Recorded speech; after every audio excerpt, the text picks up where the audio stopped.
Wassail, beautiful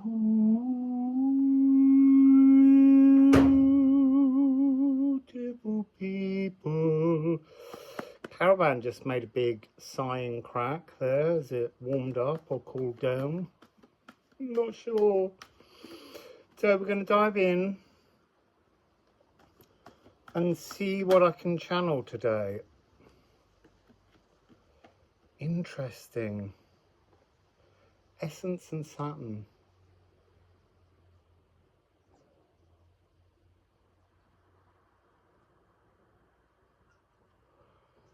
So there's an energy here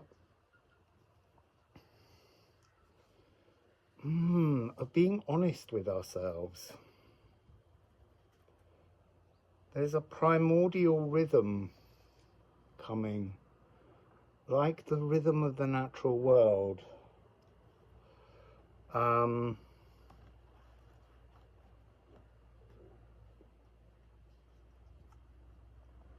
Cardinal and fixed, cardinal and fixed. So it feels like a space of purpose. I don't mean here in an earth life.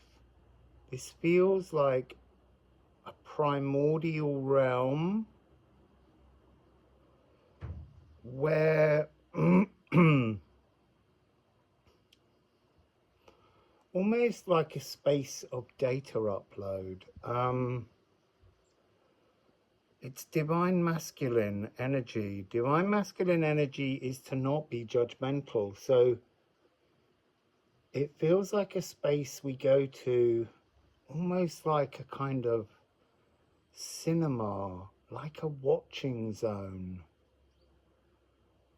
A space where we observe. I want to say where we observe the signature songs of others. Like a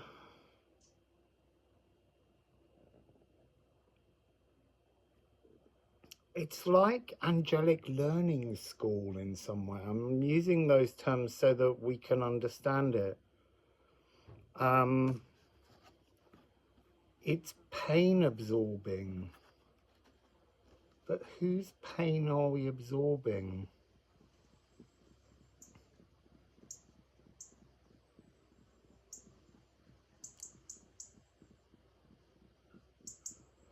It feels feels like we witness. It's like preschool, pre-earth school. It's a space we go to witness the lives of people currently living human existences. I say currently, it could be at any time period.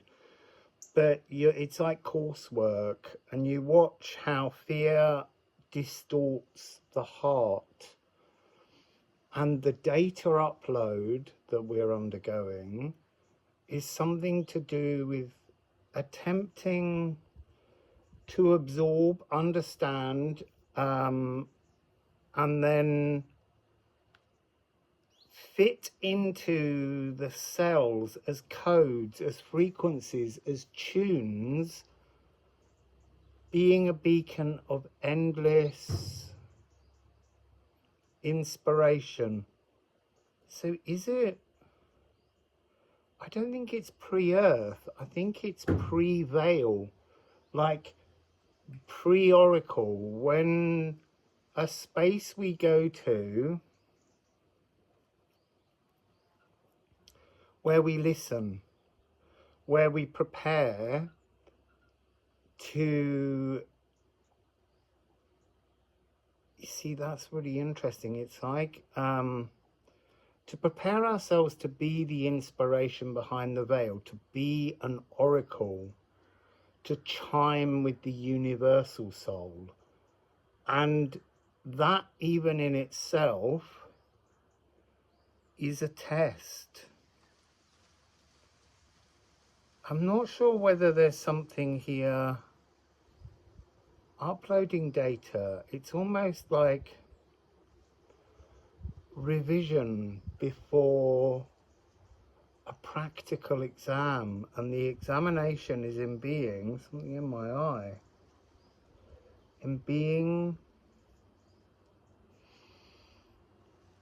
part of the oracular song, and not just here on earth, I mean being an oracular song anywhere in the physical realm, trying to inspire people to spirituality, and in this, there's no right or wrong. It's not really an exam, it's just an experience. And it feels very much like you're dealing with very early physical beings. You have to go in at a point where the physical beings are fairly raw. And you're trying to open their hearts to new goals, new ideas. And there's something about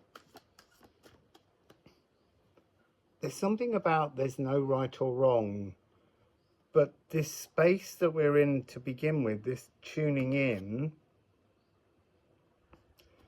is the essence of the natural world, of any natural world, any natural space in the physical. So to begin with, it's witnessing it, uploading data, understanding, connecting with the elements. Kind of, it's like writing an Akashic contract in which you're not physically embodied, but you're writing a way of inspiring, and then you go out to do the field work. There's something here about then you have control of the elements. You work with the elements to give people signs. So you might be the energy of a bee or a butterfly or a deer or a stag or a whale or anything. And you try to use the natural world to inspire these early, very raw physical beings to have some kind of quantum leap. It's like you're practicing being, and it doesn't have to be like, I'm not talking about a whole world. I'm just talking about a space, a place, a hall, outdoors, a zone in which these beings find themselves. And you're trying to you're trying to inspire these beings to, not to be better, you're trying to inspire them to growth.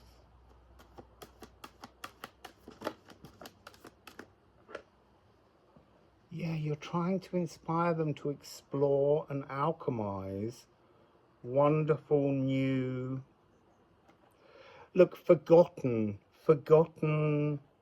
emotions, ideas, because there's so much that everybody forgets, every being forgets when they're in the physical, because the physical can't carry the enormous diversity of being wholly divine.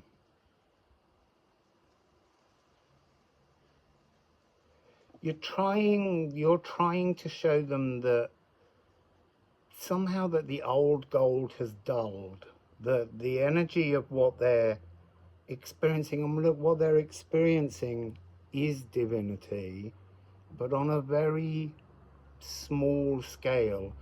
And it's almost like you're trying to pump up the tire. You see, I wanted to say to increase the pressure, but that's not the right idea. It's to alleviate the pressure. To alleviate the pressure, that's what you're trying to do. You're trying to get them to alchemize potential and soar to their sacred shores. Just going to get one more card, and then I'm going to leave it there. I feel like the inspiration is to turn their world and themselves upside down, to fill people with thrill and excitement, happiness and bliss, to have a oneness with the world around them, the physical world, because there is, within early physical beings, there is a natural fear, because the law of physical realities, all of them, is very different. It has a positive, negative charge, whereas behind the veil, it's just all positive. And it is just like life. It's like practicing. The key message here is there's no right or wrong in anything. It's almost like when we play computer games and you don't get to the necessary level and your avatar runs out of energy, and then you just turn the game back on again. And that's really what this is about. Very much about how everything is just turning the game back on again. You know, a re-death and birth, over and over and over again. So,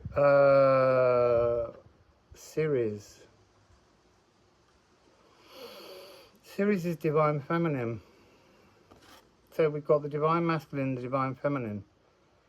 It's exploring the balance between the inspiration and the action. And look, the inspiration is divine. It's always divine.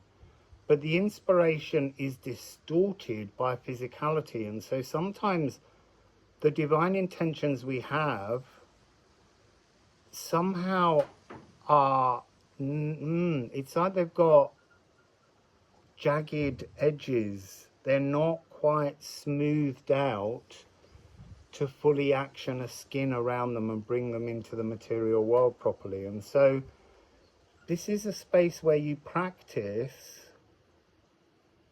smoothing out all of the ruffles, all of the traumas, so that you can move into this divinity. Find a purpose. There's something here, this crystalline semiconductor energy of silicon, of Ceres. Ceres is a very emotional planet. Capricorn, Aquarius, and now we've got Taurus and Virgo.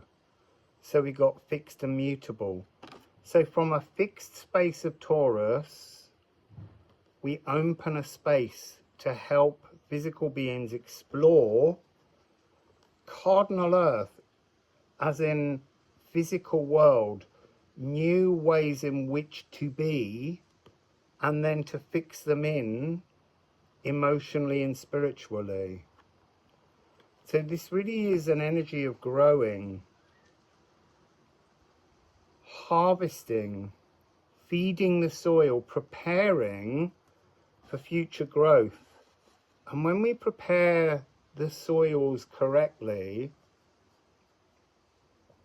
then the magic's there. So I'm getting this image of the Jersey Royal potato, and it's always been known as a very special, beautiful, magical potato. And it's because lots of seaweed washes up around Jersey, and they used to carry all the seaweed and dig it and mulch it into the soil. And then when you eat the potato, in the background there's this kind of seaweed, iodine, distant magic. And that's really what this is to alchemize the magic that comes through.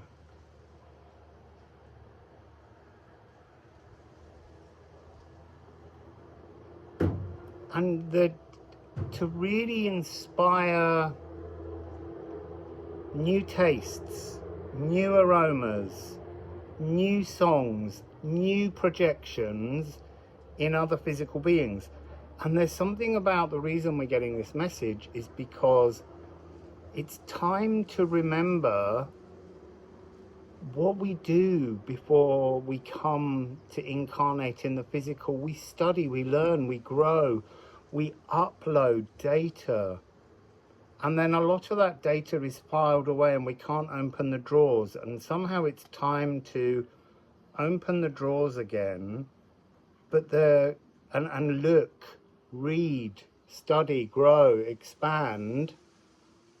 And there's this frequency within this energy that's a really key frequency.